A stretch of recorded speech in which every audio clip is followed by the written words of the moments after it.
Hi, Dan DiDio here. Not Lex Luthor. I just thought I'd take this time to explain the massive relaunch of the DC Universe to you. Yes, it's true. We're rebooting Superman's continuity to do away with his marriage, close ties to the superhero community, and public trust. But this is what's best for the character of Superman, not Lex Luthor, who I am not. And when I was a kid, comic books were kind of boring. There was none of this character development you brats are into. So I'm canceling all the exciting titles, like Secret Six. But what about the female creators, I hear you asking? Like Secret Six writer Gail Simone. Oh, boo-hoo. Well, Gail can write the new Firestorm if she wants, but she'll have to share the title with a man. Oh, just to show I'm not all bad, she can write the new Batgirl title. Let Jim Lee worry about that. So I hope you enjoyed books like Secret Six, and I want you to know under my regime, the DC Universe will be a slightly more bland place to do business. But as long as I keep the money rolling, my overlords at Time Warner will continue to turn a blind eye. Enjoy 52 brand new number ones this September, and remember, we'll continue to hold the line at etc., etc. This is Lex Luthor signing off. I mean, Dan DiDio! Damn. I can't decide whether you should live or die, or you'll probably go to heaven.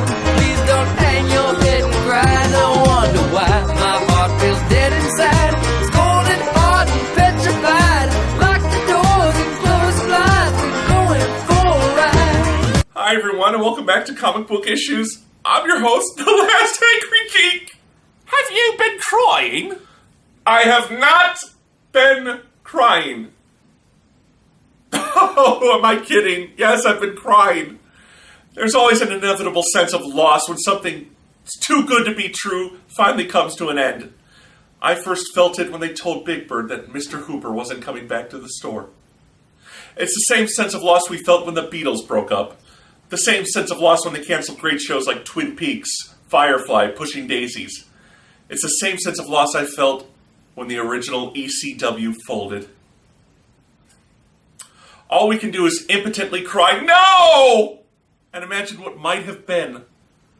With that in mind, on today's episode, we review issues number 35 and 36, the series finale of DC Comics' Secret Six. The Secret Six began as part of the build-up to Infinite Crisis in the miniseries Villains United. Originally led to believe the series was going to follow Lex Luthor and his secret society of supervillains, fans instead found out it followed a rogue group of 6 villains who refused to bow to Luthor and his society. They included Catman, a former joke villain who reinvented himself into one of the most dangerous fighters and trackers on Earth; Deadshot, assassin and longtime member of the Suicide Squad; Scandal, the team's business liaison and daughter of Vandal Savage; Ragdoll, son of the original Golden Age villain, a master contortionist; Parademon, one of Darkseid's nameless minions; and Cheshire, master poisoner and international terrorist. Working for the mysterious Mockingbird, the team sowed chaos among the society, ultimately being betrayed by Cheshire and Parademon getting killed. They were then joined by Scandal's girlfriend, the former female Fury member, Knockout. The book was the surprise hit of Infinite Crisis, and the Secret Six returned twice more in a self-titled miniseries and in the pages of Birds of Prey, written by their creator, Gail Simone. They traded in and out 2 new members, the Mad Hatter and Harley Quinn. And finally, Knockout was murdered as part of the Death of the New Gods storyline, leading into Final Crisis. The Six finally got their own ongoing series 3 years ago and 2 new members, a Banshee named Jeanette, who became Deadshot's lover, and Bane, the man who broke Batman's back, who began a strange surrogate-father relationship with Scandal. The team took on contracts, briefly split into 2 separate teams, and as we come into the final 2 issues, have returned from hell with a reincarnated Knockout and new member King Shark. Thus, the Secret Six currently has 8 members. And so we join the world's most dysfunctional team of villains one more time, as the Secret Six must decide their destiny. Issue 35 opens with Bane taking a barefooted jog through a picturesque Vermont white winter. He comes across Catman, who questions what Bane is up to. Bane admits he's been trying to think of a way to destroy Batman. Catman attacks him, questioning how the infamous backbreaking of Batman went down and presumably trying to provoke Bane out of his lethargy.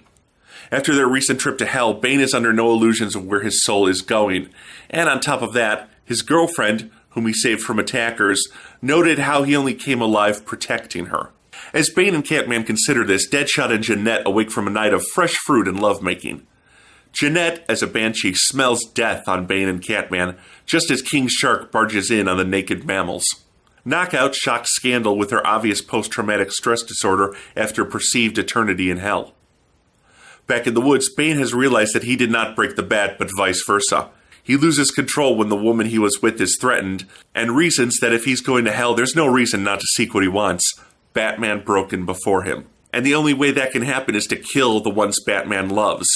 He inspires Catman to follow him on this task, thus swaying the other members of the Six by giving Catman an opportunity to be something more than a broken man playing at being a hero.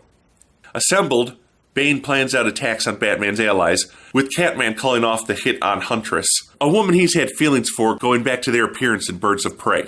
A short while later, the Six approach a compound. Knowing it's guarded and likely mined, they send in the absent-minded King Shark. Singing, "I'm a shark," the whole way, King rushes the compound before hitting a mine. The others follow his tracks in and then attack the henchmen who pour out. They make quick work of the thugs, with the violence reaching Knockout and reawakening her personality. Once inside, it turns out that this is a marina in Gotham City belonging to none other than the Penguin.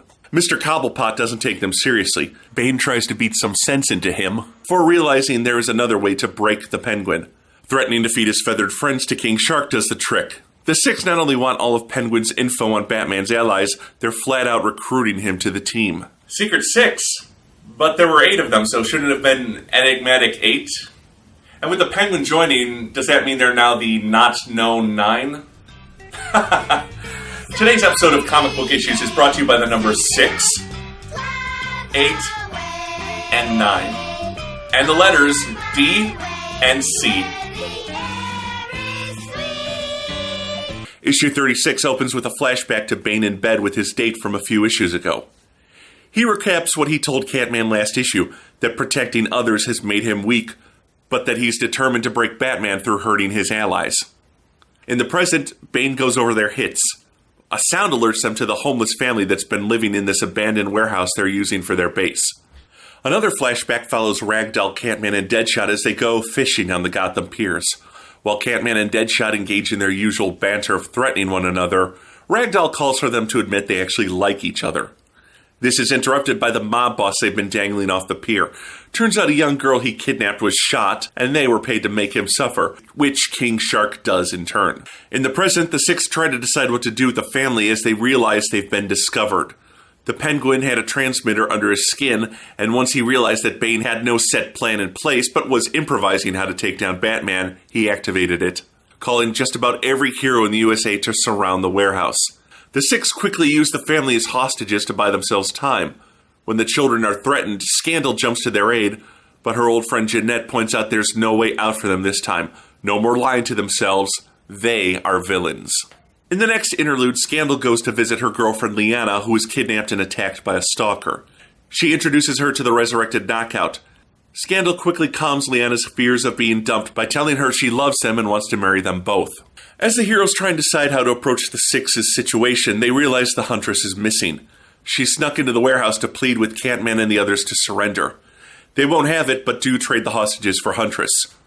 With things getting worse, the Six turn on each other. Some wanting to fight, others bargain their way out with the Huntress, but it's Ragdoll who gives them clarity. The one thing about the Secret Six is they don't know how to surrender. Bane distributes Venom, the drug that gives him super strength, to his teammates. Resolute to go out as lions, not lambs, the Six attack the combined strength of the DC heroes. It's a quick but brutal fight, and the good guys win. The final page follows not Catman or Scandal, but Bane. This was his plan all along, to either break the Bat or rid himself of the things that made him weak. He admits he'll meet the Six, especially Scandal, his surrogate daughter. As Bane is loaded onto a Gotham police transport, he easily breaks his chains, reborn as the dangerous man he was meant to be. And so, faced with the breaking of their fellowship, the Secret Six decide to go out with a bang rather than a whimper. It's an appropriate end for a title that's consistently defied the odds over the last 5 years or so. Let's take a look at this story, What did and didn't work? Let's start with what did work. Well, mostly everything. The finale of this book holds true to form by setting the world, or at least the entire superhero community, against the Six before they even get started. We see the Six do what they always do, band together against outsiders even in the face of doom. I thought it was odd that writer Gail Simone chose Bane as the narrator of this book, considering he wasn't one of the original members of the Six. And indeed, given Bane's upcoming importance in The Dark Knight Rises, speculation was running wild that he'd be written out of this title. This was, of course, before DC announced the title's cancellation. But in a way, it's appropriate that it's Bane who gets his mojo back, acting as one final metaphor for the book and its characters. For too long seen as a joke, Bane is re-established as a dangerous man. Just like a book that had no marquee players was expected to fail, and instead went on to become one of the best books in modern comics. The tension in the second issue is great, wrapping up the Six's outside ties to characters like Amanda Waller, and watching them turn on each other and grasp at straws to escape the inevitable. If ever there was a title that celebrated its own cancellation with more relish, I haven't read it. The one part of the book that I felt didn't work is the flashback to Scandal and her girlfriends. One's in a hospital after being kidnapped and beaten, and the other is emotionally numb after an eternity in hell. Scandal's happy ending is to propose to these women. Really? And on top of that, they both seem to accept. Really? I'm all for the accurate portrayal of gay and lesbians in comics, but you're really telling me these two emotionally damaged women are fine with marrying the woman they love and her girlfriend? I find that very hard to accept.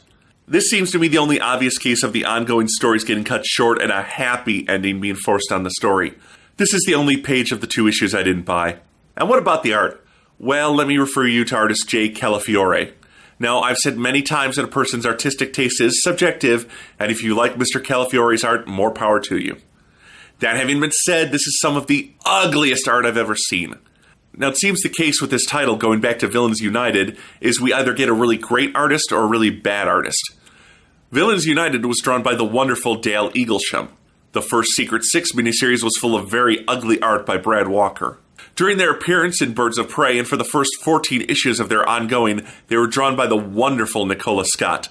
Issue 15 and on, it's Mr. Calafiore. I don't like his art. He's one of these artists who draws all the characters with the same basic face and different hairstyles. That drives me nuts to see all the characters with the same chins and facial structure. His art has a very flat style to it, a real lack of depth, and while some artists can pull that off, I don't feel like Calafiore can. The greatest tribute I can pay to Secret Six is to say that the story was so good that I never once cared about the ugly art. Gail's scripts are so thorough and enjoyable that this is one of the few books where I didn't feel like the title was hampered by having subpar art. I was so engrossed by this title every month it came out that the art didn't really matter. If it was bad, so be it, but if it was good, then a great title was just that much better. The book was at its weakest during those rare times when it was forced to cross over with other titles like Doom Patrol and Action Comics. Left to her own devices, Gail Simone put out the best book in DC Comics for the last 3 years, and shame on you, Dan DiDio and Jim Lee, for canceling it. I give Secret Six, issues 35 and 36, indeed this series as a whole, 5 out of 5 stars. This is everything comic books should be. Dramatic, entertaining, and well written.